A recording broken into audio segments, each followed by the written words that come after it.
Guys, paano nga ba mag-isang kolektor at paano nga ba natin malalaman kung okay lang sa ating mga customer kapag pumupunta tayo? Isa sa mga bagay o impact yun para yung customer natin ay magtiwala sa atin at maging mabait. Magagamit din natin guys yun, yung mga ganong pamamaraan, lalo na nga kung yung customer natin ay masyadong busy. Tingnan natin kung anong magiging reaction nila ako. Buhay ay problema. Pang March po. Dinig pa. Hindi ka kasi nagpalit to? Hindi ka sabi niyo po ng minute lang.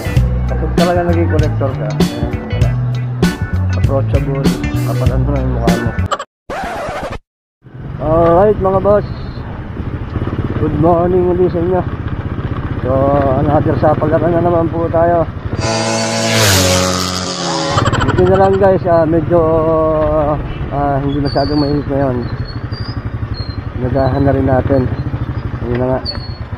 Unang kliyente natin is dito sa palengke. Yung tita.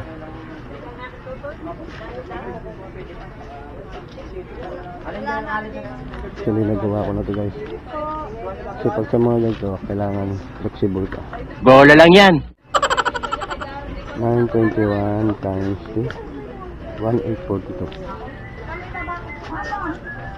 Dito na natin sa tita. 1842.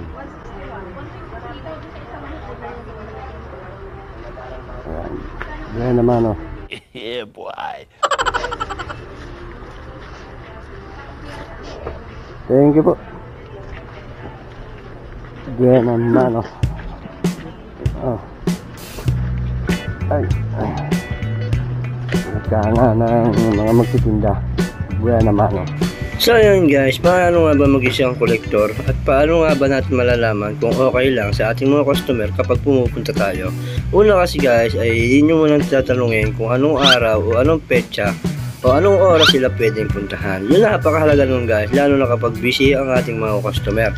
Pangalawa, yun na nga, huwag nyo isasakto sa mismong due date. Bigyan nyo sila ng clearance para kahit papano makapag-ipon sila at yun na nga, hindi sila magalit sa atin.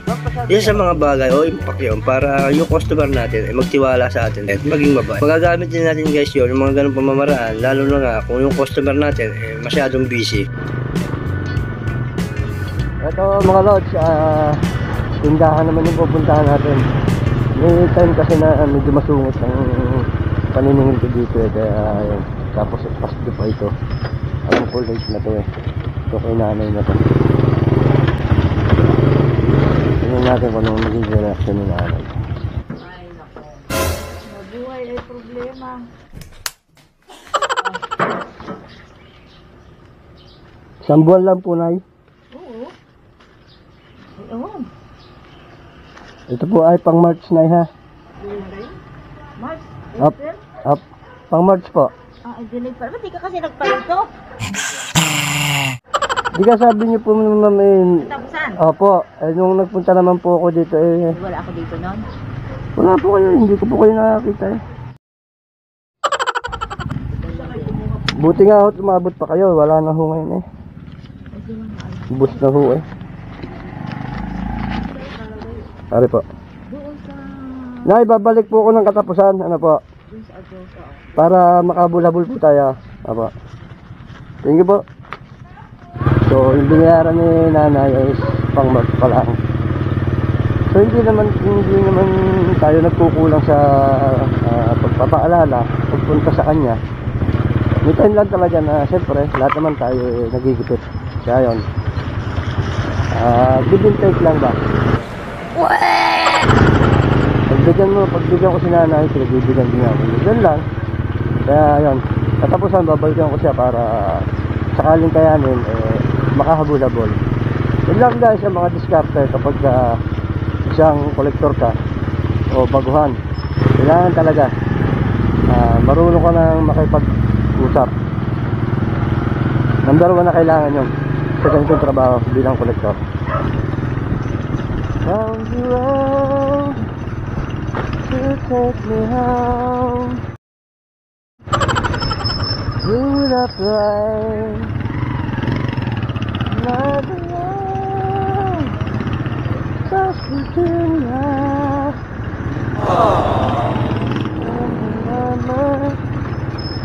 Thank you. Oh.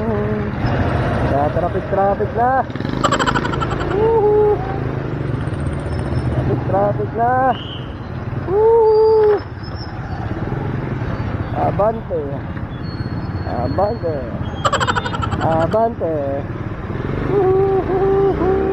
Alright mga boss. Siguro last destination nito.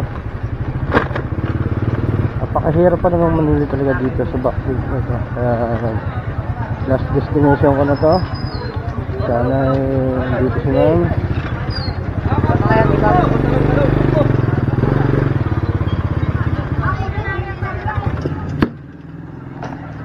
Pasok tayo ng school.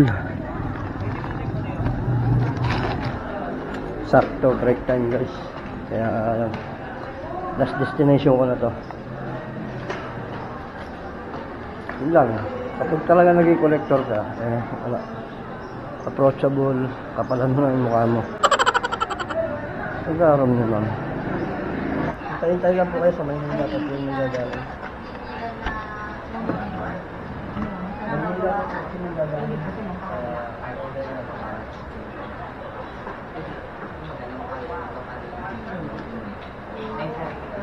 Sibayin po, matapos din.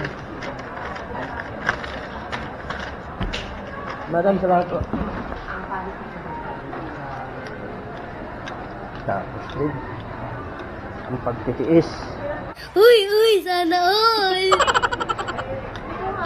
Tapos din ang pagtitiis kay madam. Ayun guys, tapos din yung paninigo kay madam. Ayun guys, thank you Lord. Safe na naman yung araw natin. Kaya ayun, God bless you all po sa lahat.